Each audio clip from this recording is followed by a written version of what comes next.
గోదావరి వరదలపై అధికారులతో మంత్రి Tummala video conference నిర్వహించారు. భద్రాద్రి కలెక్టర్ జితేష్ ఎస్పీ రోహిత్ కు ఫోన్లో మాట్లాడారు. ఇక గోదావరి ఉధృతంగా ప్రవహిస్తుందని, మూడో ప్రమాద హెచ్చరిక జారీ చేసే అవకాశం ఉందని తుమ్మల తెలిపారు. ఇక ప్రజలకు ఎలాంటి ఇబ్బందులు కలగకుండా చర్యలు చేపట్టాలని అధికారులకు ఆదేశాలు జారీ చేశారు. అలాగే ముంపు ప్రాంతాలను సురక్షిత ప్రాంతాలకు తరలించాలని తుమ్మల వెల్లడించారు. దీనిపై మరింత సమాచారాన్ని మా ప్రతినిధి ఉపేందర్ ఫోన్ లైన్ ద్వారా అందిస్తారు. ఉపేందర్, చెప్పండి, మరి రెండో ప్రమాద హెచ్చరిక దాటి కూడా ఇటు గోదావరి ప్రవహిస్తున్నట్లు తెలుస్తుంది. మరి ఈ నేపథ్యంలో అధికారులు ఏ విధమైన చర్యలు తీసుకుంటున్నారు? అప్డేట్స్ ఏంటి ఉపేందర్?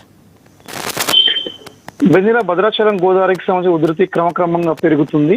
ఉదయానికి ఇప్పటికీ చివరి అప్డేట్ కి సంబంధించిన దాంట్లో 51.20 వరకు ఉంది. కాసేపట్లో అంటే 53 అడుగులు చేరిన తర్వాత మూడో ప్రమాదిక హెచ్చరిక జారీ చేసే అవకాశం కనిపిస్తా ఉంది. దీనిపై పూర్తిగా సంబంధించినటువంటి జిల్లా అధికార యంత్రాంగంతో పాటు రాష్ట్ర మంత్రులు కూడా పూర్తిగా అబ్జర్వేషన్ చేస్తా ఉన్నారు. గోదావరి పరివాహక ప్రాంతంలో ఎట్టి పరిస్థితులు ఎవరికి కూడా ఎటువంటి అసౌకర్యం జరగకుండా విధంగా చర్యలు చేపట్టాలని చెప్పేసినటువంటిది కూడా ప్రధానంగా అధికారులకు ఆదేశాలు ఇస్తా ఉన్నారు. ఫోన్ లైన్ ద్వారా నిరంతరపాయంగా రాష్ట్ర మంత్రి తుమ్మల నాగేశ్వరరావు అధికారులని పర్యవేక్షణ ఇస్తూ వాళ్ళ డైరెక్షన్ ఇస్తున్న నేపథ్యం కనబడతా ఉంది. అయితే ప్రధానంగా గోదావరికి సంబంధించినటువంటి ఎగువ ప్రాంతంలో కురుస్తున్న భారీ వర్షాల్లో నేపథ్యంలో గోదావరి ప్రవాహం మాత్రం క్రమక్రమంగా పెరుగుతుండటంతో ఆ పరివాహక ప్రాంతానికి చెందినటువంటి ప్రజలందరూ కూడా భయాందోళనకు గురవుతున్నారని కూడా మనం స్పష్టంగా చెప్పుకోవచ్చు. ఇదే నేపథ్యంలో ఆయా ప్రాంతానికి చెందినటువంటి ఏదైతే గ్రామాలు ముంపు ప్రాంతాలు ఉన్నాయో, గోదావరికి సంబంధించిన ప్రవాహంతో డ్యామేజ్ చేసిన గ్రామాలు ఉన్నాయో ఆ గ్రామాలకు సంబంధించినటువంటి ప్రజలందరినీ కూడా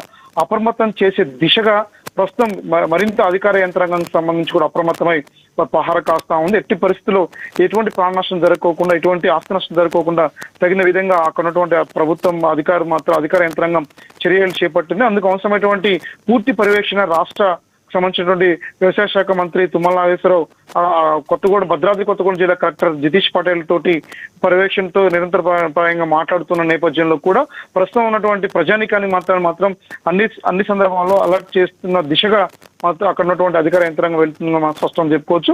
అయితే ప్రస్తుతం వర్షాలకు సంబంధించి ఖమ్మం జిల్లాలో అనుచోట వర్షం అనేది పూర్తిగా ఆగిపోయింది. అయితే ప్రధానంగా గోదావరికి సంబంధించి వర్షపాతానికి సంబంధించినటువంటి దాని మీద డిపెండ్ కాకుండా ఎగువ ప్రాంతంలో అంటే మహారాష్ట్ర ఇతర కాళేశ్వరానికి చెందినటువంటి ఆయా ప్రాంతంలో ఎస్ఆర్ఎస్వి కాలువతో పాటు శబరి నది కూడా పోటెత్తడం ఇవన్నీ మిళితమై వస్తున్నటువంటి వరద ప్రవాహంతో మరింత గోదావరి వరద మరింత పెరిగే అవకాశం కనబడుతుంది. దీంతో ప్రమాదం అంచున ఆయా ప్రాంతాలు ప్రాంతాలు ఉంటాయి అని చెప్పేసి భయాందోళన గురవుతా ఉంది. అయితే వర్షానికి సంబంధించినటువంటి శాంతించడంతో కొంత తగ్గుముఖం పట్టే అవకాశాలు కనపడుతున్నట్టుగా అధికారులు మరోవైపు అంచనా వేస్తా ఉన్నారు. అయితే ప్రస్తుతం అది ఒక్కొక్క అడుగు ఒక్కొక్క ఇంచు పెరుగుతున్న నేపథ్యం కొంత ఆందోళన కలిగిస్తుందని కూడా మనం స్పష్టంగా చెప్పుకోవచ్చు. వెన్నెల,